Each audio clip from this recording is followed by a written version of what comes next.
48 സങ്കീർത്തനം. കോരഹ് പുത്രന്മാരുടെ ഒരു സ്തുതിഗീതമാണ് ഇത്. ദൈവത്തിൻ്റെ നഗരമായ സിയോൻ പർവ്വതത്തിൻ്റെ മനോഹാരിതയെയും ശത്രുക്കളുടെ മേൽ ദൈവം നൽകിയ അത്ഭുതകരമായ ജയത്തെയും സിയോനിലെ ദൈവിക സംരക്ഷണത്തെയും ഇത് വാഴ്ത്തുന്നു. 48 സങ്കീർത്തനം. നമ്മുടെ ദൈവത്തിൻ്റെ നഗരത്തിൽ, അവൻ്റെ വിശുദ്ധ പർവ്വതത്തിൽ യഹോവ വലിയവനും അത്യന്തം സ്തുത്യനുമാകുന്നു.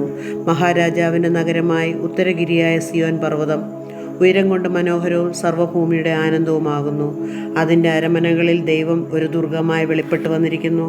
ഇതാ, രാജാക്കന്മാർ കൂട്ടം കൂടി, അവർ ഒന്നിച്ച് കടന്നുപോയി. അവർ അത് കണ്ട് അമ്പരന്നു. അവർ പരിഭ്രമിച്ച് ഓടിപ്പോയി. അവർക്ക് അവിടെ വിറയൽ പിടിച്ചു. നോവ് കിട്ടിയവൾക്കെന്ന പോലെ വേദന പിടിച്ചു. നീ കിഴക്കൻ കാറ്റുകൊണ്ട് തർശീശ് കപ്പലുകളെ ഉടച്ചു കളയുന്നു. നാം കേട്ടതുപോലെ തന്നെ സൈന്യങ്ങളുടെ യഹോവയുടെ നഗരത്തിൽ, നമ്മുടെ ദൈവത്തിൻ്റെ നഗരത്തിൽ കണ്ടിരിക്കുന്നു. ദൈവം അതിനെ സദാകാലത്തേക്ക് സ്ഥിരമാക്കുന്നു. ദൈവമേ, നിന്റെ മന്ദിരത്തിൻ്റെ മധ്യേ ഞങ്ങൾ നിന്റെ ദയയെക്കുറിച്ച് ചിന്തിക്കുന്നു. ദൈവമേ, നിന്റെ നാമം പോലെ തന്നെ നിന്റെ സ്തുതിയും ഭൂമിയുടെ അറ്റങ്ങളോളം എത്തുന്നു. നിന്റെ വലങ്കയിൽ നീതി നിറഞ്ഞിരിക്കുന്നു. നിന്റെ ന്യായവിധികൾ നിമിത്തം സിയോൻ പർവ്വതം സന്തോഷിക്കുകയും യഹൂദാപുത്രിമാർ ആനന്ദിക്കുകയും ചെയ്യുന്നു.